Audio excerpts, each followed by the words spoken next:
Good morning students. मैं संजय कुमार, सहायक आचार्य रसायन शास्त्र, आपका SNKP राजकीय महाविद्यालय नीमका थाना के ऑनलाइन क्लासेज प्लेटफॉर्म पर स्वागत करता हूं।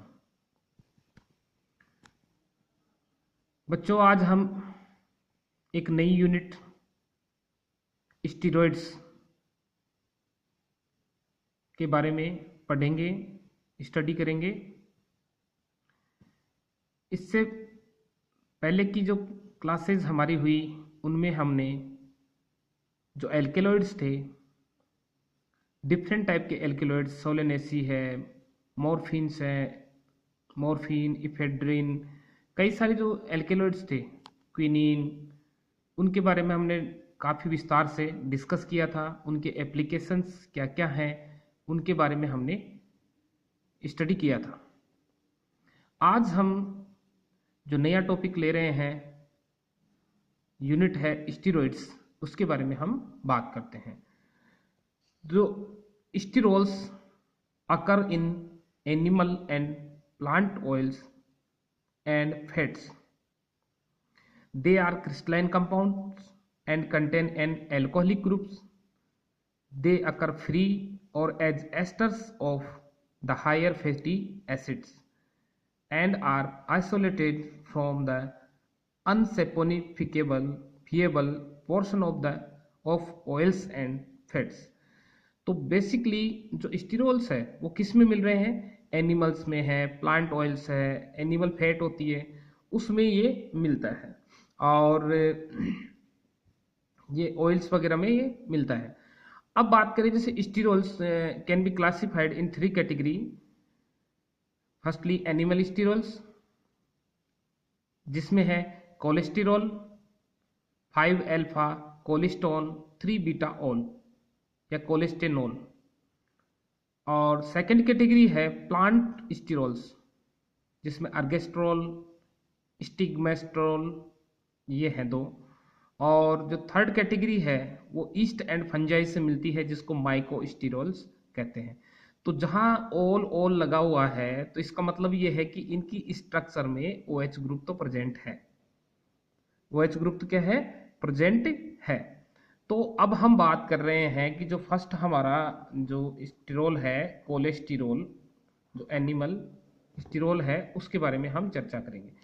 देखो आप यहाँ पर एक इसकी स्ट्रक्चर अच्छे से देख लें कि ये एक वाइट क्रिस्टलाइन सॉलिड है और इसका जो स्पेसिफिक रोटेशन है +39 डिग्री है। और देखो इसमें जो इसकी स्ट्रक्चर है और इसका सोर्स क्या है, fish liver oil and the brain and spinal cord of cattle. तो कोलेस्टेरॉल जब पढ़ते हैं तो जैसे हमारे दिमाग में आती है कि जैसे हम कभी डॉक्टर्स के पास गए या हमने सुना होगा कि भाई कोलेस्ट्रॉल बढ़ गया, गुड कोलेस्ट्रॉल, बैड कोलेस्ट्रॉल। तो कोलेस्ट्रॉल बढ़ रहा है तो हार्ट अटैक के चांसेस बढ़ रहे हैं। तो वो ही उसी कंपाउंड की हम बात कर रहे हैं। जो कोलेस्ट्रॉल जो हमारी नर्व्स होती, धमनियाँ होती हैं, उनमें इकट्ठा होने लग जाता है, उससे उनकी जो चौड़ाई क्या हो जाती है, कम हो जाती है। तो उसी की हम बात कर रहे हैं, कोलेस्ट्रॉल। तो देखो आप यहाँ पर इसमें कितने कार्बन है? 27 कार्बन्स, और OH ग्रुप प्रेजेंट है ही 3 पोजीशन पर। और इसमें कितनी रिंग्स हैं? ABCD, और एक साइड चेन है। इसमें क्या है? Side chain. ठीक है। तो जो 3 जो रिंग है वो तो 6 मेंबर्ड है, और एक जो रिंग है वो क्या है? 5 मेंबर्ड। तो जब भी हम एग्जाम के पॉइंट ऑफ व्यू से देखें या कोई भी बड़ी स्ट्रक्चर दें तो स्ट्रक्चर को अच्छे से हम अलग अलग कैटेगरी में डिवाइड कर लें ताकि हमें याद करने में आसान रहती है। तो इसको हम करेंगे ABC। ये 3 तो क्या है? ये फिनेंथ्रीन टाइप का वो है स्ट्रक्चर, फिनेंथ्रीन टाइप का। और ये जो 5th वाली जो D रिंग है वो क्या है? साइक्लोपेंटेन, उस टाइप की 5 मेंबर्ड रिंग है, और ये तीनों 6 मेंबर्ड रिंग है। तो इसकी हम इसी स्ट्रक्चर की बात करेंगे। तो अब देखिए इस स्ट्रक्चर में जैसे इलिसिटेशन की बात करें कि इसमें 2 एंगुलर मेथिल है। कौन कौन से हैं? 2 एंगुलर मेथिल है। एक तो C10 पर, आप वापस से देखिए इस स्ट्रक्चर को, 10 पोजीशन पर और 13 पर 2 मेथिल प्रेजेंट है। और इसकी स्ट्रक्चर हम किस में पढ़ेंगे, 2 कैटेगरी में करेंगे, एक तो न्यूक्लियस और साइड चेन। तो देखिए आप, न्यूक्लियस कौन सा हो गया, ये तो इसका न्यूक्लियस है और ये इसकी साइड चेन। तो अब हम क्या करते हैं कि एक एक जो इसके अंदर स्ट्रक्चर में जो प्रेजेंट है उसके बारे में हम बात करते हैं। तो फर्स्टली क्या है कि इसमें 1 OH ग्रुप प्रेजेंट है, क्या है, एक हाइड्रोक्सिल ग्रुप प्रेजेंट है। तो इसकी प्रेजेंसी के लिए क्या करेंगे हम कि जैसे इसमें इसकी जैसे एसिटिक एनहाइड्राइड से रिएक्शन करवाएं तो इसमें मोनो एसीटेट का फॉर्मेशन होता है। तो ये शो कर रहा है कि जो इसी स्ट्रक्चर में 1 OH ग्रुप प्रेजेंट है। अब ये है कि ये OH ग्रुप क्या है, प्राइमरी है या सेकेंडरी है या टर्सरी है। तो इसका जब ऑक्सीडेशन करवाते हैं तो ये कीटोन में बदल जाता है। किस में बदल गया, कीटोन में कन्वर्ट हो रहा है। तो ये रिएक्शन प्रूव कर रही है कि जो हाइड्रोक्सिल ग्रुप है वो क्या है, सेकेंडरी इन नेचर। तो ये इससे प्रूव होता है किसके, कोलेस्ट्रॉल की स्ट्रक्चर में।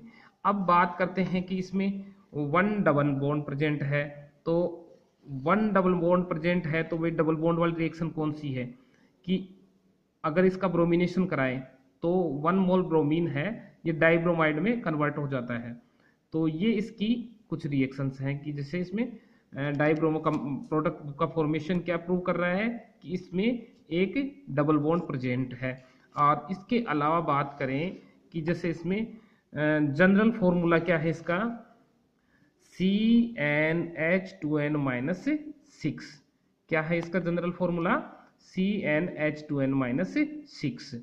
तो इसमें ये फॉर्मूला कौन से कंपाउंड्स का होता है, टेट्रासाइक्लिक कंपाउंड्स का होता है। तो इसका मतलब ये है कि जो कोलेस्टेरॉल है इसमें 4 रिंग प्रेजेंट है। क्या प्रेजेंट है, 4 रिंग प्रेजेंट है। और देखिए आप कि जो कोलेस्टेरॉल है उसका सेलेनियम की प्रेजेंस में 360 डिग्री पर डिस्टिलेशन करवाते हैं तो इसमें डील्स हाइड्रोकार्बन का फॉर्मेशन होता है। क्या होता है, डील्स हाइड्रोकार्बन का फॉर्मेशन होता है। और यह किसको प्रूव करता है, डील्स हाइड्रोकार्बन, कि इसमें ये फिनेंथ्रीन जो वो है जो इसमें स्ट्रक्चर में वो स्ट्रक्चर प्रेजेंट है। It is prove the presence of साइक्लोपेंटा परहाइड्रोफिनेंथ्रीन अर्थात गोनेन न्यूक्लियस इन कोलेस्टेरॉल। तो इसमें क्या प्रेजेंट है, गोनेन क्या है, न्यूक्लियस प्रेजेंट है किसमें, कोलेस्ट्रॉल में। तो ये हम इसकी स्ट्रक्चर की बात करें। अब बात करते हैं कि जो इसकी रिंग स्ट्रक्चर है, स्ट्रक्चर ऑफ द रिंग्स, तो रिंग्स की क्या स्ट्रक्चर है उसके बारे में देखते हैं। तो जो जब रिंग स्ट्रक्चर की बात करें तो हम इसके एक ब्लैंक रूल आता है जिसमें डाइकार्बोक्सिलिक एसिड्स के लिए, तो वो आप यहाँ पर हमें दिमाग में होना चाहिए कि ब्लैंक रूल क्या है। ब्लैंक रूल ये कहता है कि 1,5 डाइकार्बोक्सिलिक जो एसिड्स है इसको हम एसिटिक एनहाइड्राइड के प्रेजेंस में जब गर्म करते हैं तो क्या बनता है, साइक्लिक एनहाइड्राइड। किससे, अच्छे से दिमाग में फिट कर ले आप, 1,5 डाइकार्बोक्सिलिक एसिड। और 1,6 डाइकार्बोक्सिलिक एसिड से क्या बनते हैं, साइक्लोपेंटेनॉन्स बनते हैं, चक्रीय कीटोन्स और चक्रीय एनहाइड्राइड का फॉर्मेशन होता है। तो जो इसकी बात कर रहे हैं कोलेस्ट्रॉल में, the rings in the steroid nucleus were open to give a dicarboxylic acid and the relative position of the two COH group carboxylic group with respect to each other were determined by the Blank's rule। तो ये blanks rule क्या कर रहा है कि जो carboxylic group है उनकी एक दूसरे के रेस्पेक्ट में पोजीशन क्या है कि 1,5 पर है या 1,6 पर है, उससे हम यहाँ पर इसकी पोजीशन पता लगाएंगे। और इन रिंग 6 मेंबर्ड है या 5 मेंबर्ड है उससे हमें पता लग जाएगा इसमें। तो जब कोलेस्ट्रॉल को कन्वर्ट कर किस में कन्वर्ट हो रहा है, ये डाइकार्बोक्सिलिक एसिड्स में। तो रिंग ए की बात करें तो रिंग ए में जब बात करें कि इसको तोड़े हम कहाँ से, यहाँ से, देखो यहाँ से ब्रेकिंग होगी तो इसमें क्या बनता है, डाइकार्बोक्सिलिक एसिड्स। तो ये देखिए आप, ये है रिंग ए का डाइकार्बोक्सिलिक एसिड। अब क्या करें कि ब्लैंक रूल्स की हेल्प से इसका एसिटिक एनहाइड्राइड के प्रेजेंस में हम जब इसको गर्म करते हैं तो क्या बनता है, साइक्लिक कीटोन का फॉर्मेशन होता है। तो ये क्या प्रूव कर रहा है कि जो रिंग ए है ये क्या है, 6 मेंबर्ड है। क्या है, 6 मेंबर्ड रिंग है। और अब बात करें जैसे रिंग बी की बात करें, तो रिंग बी में इसका क्या बनेगा, इसमें ट्राइकार्बोक्सिलिक एसिड का फॉर्मेशन हो रहा है। और जब इसको एसिटिक एनहाइड्राइड के प्रेजेंस में हीट करते हैं, गर्म करते हैं, तो वही साइक्लिक कीटोन का फॉर्मेशन होता है। तो ये आल्सो प्रूव क्या कर रहा है कि जो रिंग बी है इट इज 6 मेंबर्ड। ठीक है, तो ये हो गया। अब तो जब ए बी का किस्सा खत्म, अब हम बात करते हैं कि जो सी हमारे पास जो रिंग है, तो सी रिंग क्या है, तो सी जो रिंग है यहाँ पर जो ब्लैंक्स रूल है वो थोड़ा सा क्या हो जाता है, फेल हो जाता है। तो यहाँ पर जब हम एसिटिक एनहाइड्राइड के प्रेजेंस में जो इस डाइकार्बोक्सिलिक एसिड को गर्म करते हैं, तो यहाँ पर क्या बनता है, साइक्लिक एनहाइड्राइड का फॉर्मेशन होता है। तो ये अकॉर्डिंग टू ब्लैंक तो है नहीं, क्योंकि इसमें देखो 1 2 3 4 5 6 1 6 से क्या बनना चाहिए, साइक्लिक कीटोन का फॉर्मेशन होना चाहिए। तो यहाँ पर ब्लैंक रूल फेल हो जाता है।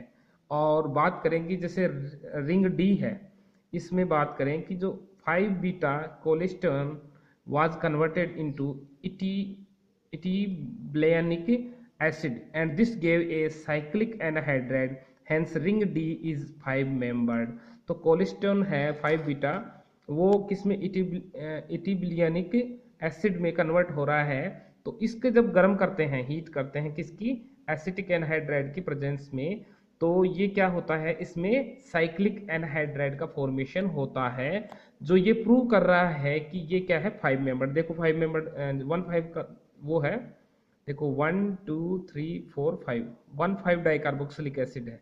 जो इटिबिलियनिक एसिड है वो क्या है, 1 5 डाइकार्बोक्सिलिक एसिड है। तो 1 5 dicarboxylic acid according to Blanc's rule क्या देते हैं, साइक्लिक एनहाइड्राइड। तो जो ये डी जो रिंग है ये क्या है, 5 मेंबर्ड है। अब देखिए ये मैंने इसका जैसे एक पार्ट पढ़ाया। अब हम जैसे नेक्स्ट क्लास में क्या करेंगे, इसकी जो साइड चेन है, क्या है, साइड चेन जो है उसकी हम ये देखेंगे कि इसकी स्ट्रक्चर भाई कैसी है, इसको कैसे प्रूव करें, ये हम इसमें देखेंगे। और इसके अलावा देखिए कि जो स्टेरॉइड्स हैं उनके लिए कुछ कलर रिएक्शंस होती हैं, जैसे कोलेस्टेरॉल को क्लोरोफॉर्म की प्रेजेंस में और कंसंट्रेट H2SO4 प्रेजेंस में जब गर्म करते हैं तो रेड कलर प्रोड्यूस्ड होता है, किसमें, जो क्लोरोफॉर्म की लेयर में। तो ये इस कोलेस्ट्रॉल का टेस्ट है। इसके अलावा क्लोरोफॉर्म और एसिटिक एनहाइड्राइड की प्रेजेंस में और कंसंट्रेट H2SO4 के प्रेजेंस में जब इसको गर्म करते हैं तो ग्रीनिश कलर आता है। तो ये इसकी क्या है, टेस्ट है कोलेस्ट्रॉल की। इसके अलावा कोलेस्ट्रॉल को एथेलोनिक डिजिटोनिन है, जिसको सेपोनिन बोलते हैं, उसके साथ जब गर्म करते हैं तो वाइट पीपीटी ऑब्जर्व्ड होता है। तो वो किसकी वजह से होता है, कोलेस्टेरॉल डिजिटोनिन की वजह से ये होता है। तो ये कुछ इसकी जो कलर टेस्ट हैं जो कोलेस्टेरॉल के, वो मैंने आपके सामने रखे हैं। तो जो नेक्स्ट क्लास में हम इसका जो कोलेस्ट्रॉल है उसकी जो साइड चेन जो मैं आर से दर्शा रहा हूँ यहाँ पर, ये आर, इसको प्रूव करेंगे कि भाई ये कैसी होती है और इसको किस कौन कौन सी रिएक्शन से हम प्रूव कर सकते हैं। धन्यवाद।